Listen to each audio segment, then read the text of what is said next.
भाइयों, अन्नदाता को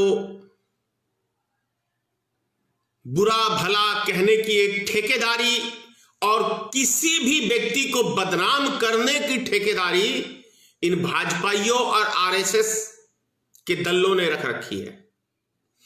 जैसे मैं अब आपको अभी मैं एक वीडियो देख रहा था, पूर्व केंद्रीय मंत्री हुकुमदेव नारायण यादव जो भाजपा के थे, वो किसानों के ऊपर अब शब्द भाषा का प्रयोग अभी कर रहे थे।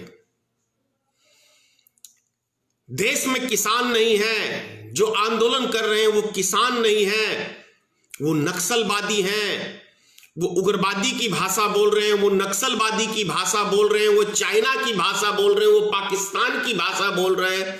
मतलब जितने भी अब शब्द भाषा है वो हमारे देश के किसान, धरती पुत्र किसान के विषय में अब शब्द बोलना, तो ऐसा लगता है कि भारतीय जनता पार्टी के लफंगों ने, लफंगे ही कहें, चाहे वो देश का प्रधानमंत्री हो, चाहे उसके मंत्री हो, चाहे उसके पाले हुए अड़ुए भड़ुए हो, उन्होंने ठेकेदारी ले रखी है कि कोई भी सच्चाई हो हम उसको दबाने का ठेकेदारी हम लेंगे। और सारे भाजपाई आरएसएस के उन्होंने ये ठेकेदारी ले रखी है और किसी को बदनाम करने के लिए ये सब के सब एक सुर पे चले जाते हैं। जानते हैं क्यों? क्योंकि चोरों की सरकार बनी हुई है, लुटेरों की सरकार बनी हुई है, डकैतों की सरकार बनी हुई है केंद्र में। ये अभी दावा क्या दे रहे हैं कि देश की जनता ने मोदी सरकार को चुना है। बिल्कुल चुना है, लेकिन कैसे चुना है ये हरामियों बोलते क्यों नहीं हो? 2 बार भारतीय जनता पार्टी की सरकार बनी है, मोदी की सरकार अभी लगातार पूरी बहुमत की सरकार बनी है, कहीं कोई शक की बात नहीं है। लेकिन कैसे बनाई है मैं बताता हूं। दोनों बार हिंदुस्तान की जनता के साथ छलावा करके आपने मत लिया है।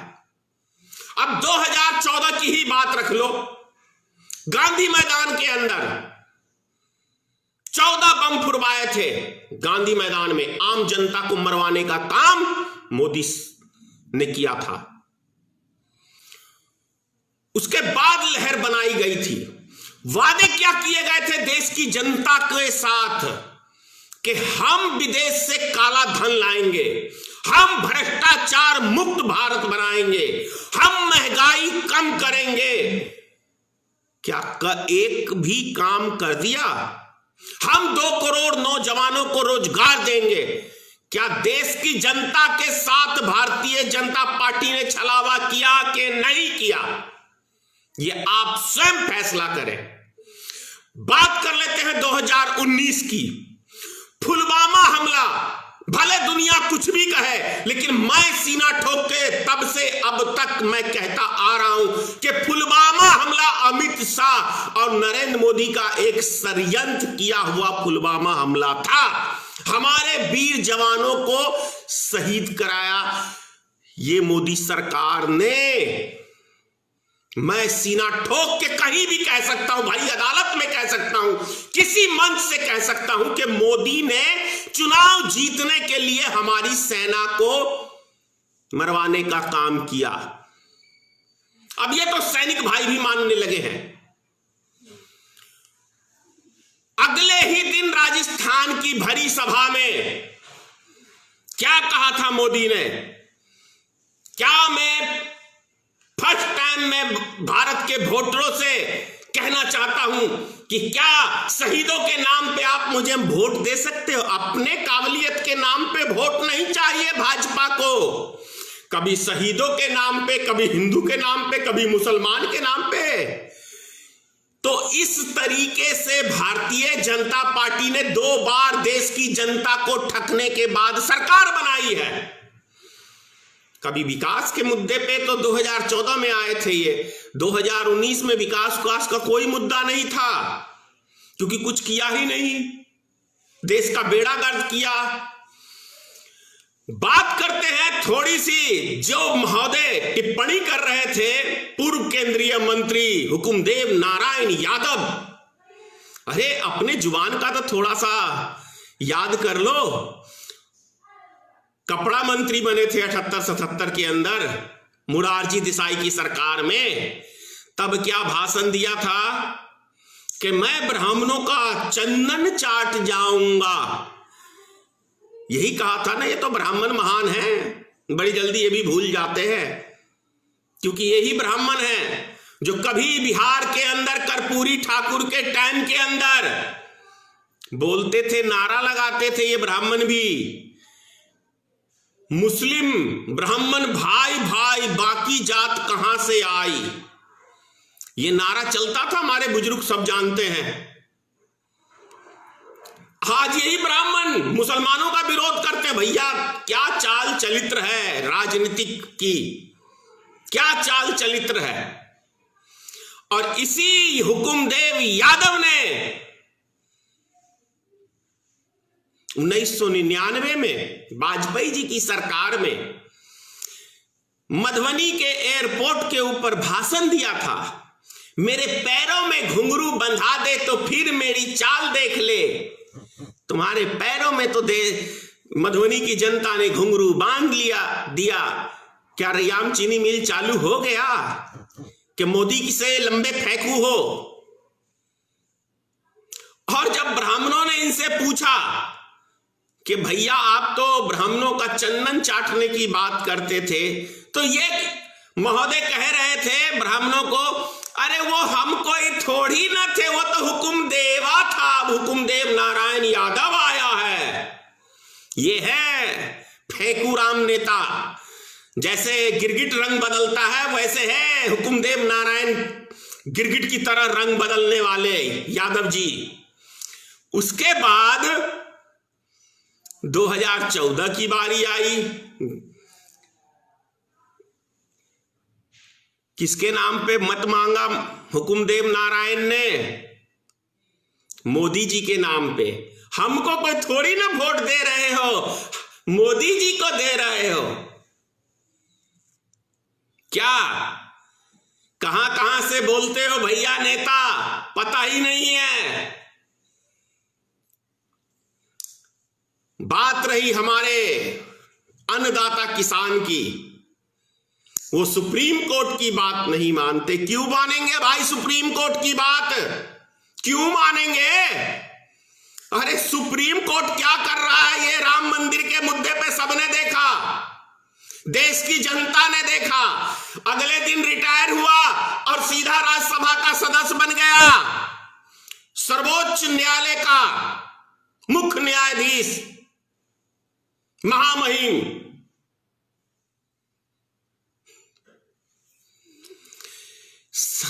कितना जो समझिए कि सबसे ऊंचे पोस्ट पे जाके सुप्रीम कोर्ट में बैठता है, वो जाके एक राज्यसभा का सदस्य बनने के लिए ये चाटुकारिता नहीं सुप्रीम कोर्ट कर रहा है तो और क्या कर रहा है?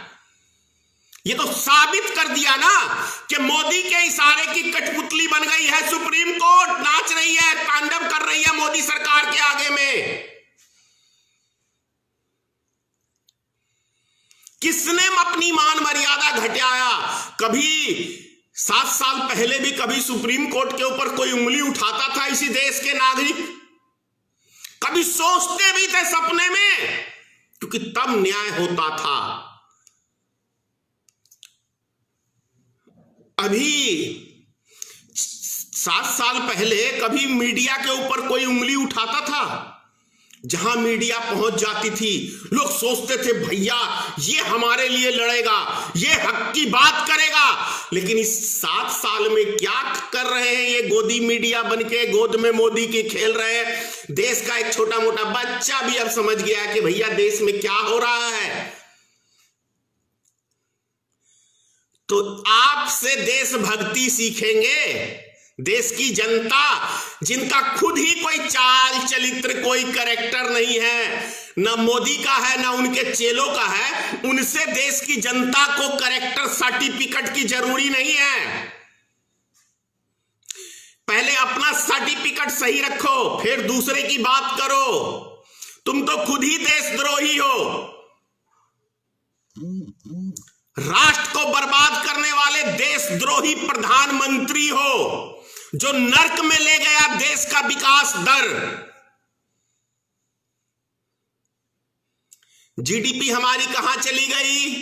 क्या कोई गोदी मीडिया दिखा रहा है? अभी 15 दिन से लगातार मोदी वो सुई देने वाले हैं। पहले खुद क्यों नहीं मोदी लेता सुई कोरोना वायरस की? और सारे भाजपाइयों तुम क्यों नहीं लोगे पहले सुई? मरे तो आम जनता मरे। यदि जान का इतना ही डर है, जब इतना ही खतरनाक बीमारी है, तो सबसे पहले तो मोदी को और अमित शाह को लेना चाहिए ये सुई, खुद पे प्रैक्टिस करनी चाहिए, तब देश की जनता के ऊपर जाते। देखा ना रूस के अंदर पुतुल ने अपनी बेटी को लगवाया ना सुई। ये होती है राष्ट्रभक्ति। लेकिन मोदी को जान का कितना डर है, मरने का कितना डर है, और भाजपाइयों को कितना डर है। इसलिए वो भाजपाई खुद पे सुई नहीं एक भी इस्तेमाल करेंगे, आम नागरिक पे करेंगे। यदि कहीं इन्फेक्शन हुआ तो वो मरेंगे ना। तो सबसे पहले जरूरत है कोरोना वायरस की टीकाकरण, जो आप 16 तारीख परसों से करने जा रहे हो मोदी जी, पहले खुद पे इस्तेमाल करो, तब देश की जनता के ऊपर सोचना। ना लगवाए देश की जनता ये सुई। कोई कोरोना नहीं है। इन्होंने एक नौटंकी करके देश को बेचने के लिए कोरोना वायरस का लॉकडाउन किया था। अगर कोरोना वायरस होती तो देश में चुनाव नहीं होते। सबसे पहले ये हरामी नेता बिल में घुसे हुए रहते, ये रोड पे नहीं निकलते, ये रैलियां नहीं करते। भैया मैं भी नेतागिरी करता हूं, नेता को ही गाली देता हूं,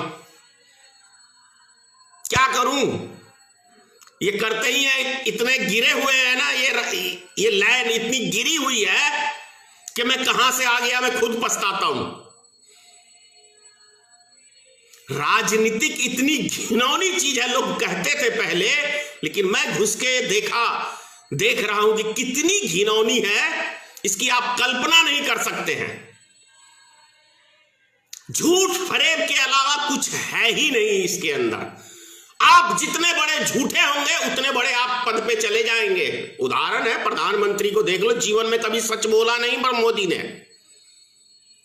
अमित शाह एक गुंडा का रोल ही किया उसने देश में। अभी तक कोई उसको शरीफ आदमी अमित शाह को नहीं कह सकता, एक गुंडे वाला ही रोल अदा किया है। और मोदी भी उससे बड़ा गुंडों का सरदार। क्यों कहूं गुंडा, क्यों ना कहूं गुंडा? इसलिए कहूं कि 70 लगभग जवान हमारे अभी तक शहीद हो गए हैं। एक चिंता, सिर्फ अपनी बात बोलता है मोदी आके डेली, आप देखते हैं। जब किसान को पसंद ही नहीं है ये कानून, कृषि कानून, तो किसके लिए लागू कर रहे हैं? अपने मित्रों के लिए ही तो लागू कर रहे हैं। जब किसानों के लिए कानून लागू होता तो किसानों से बातचीत होती। ये तो 2017 में जो इनके अडानी मित्र ने लेटर लिखा था, उस लेटर का मोदी जी पालन कर रहे हैं।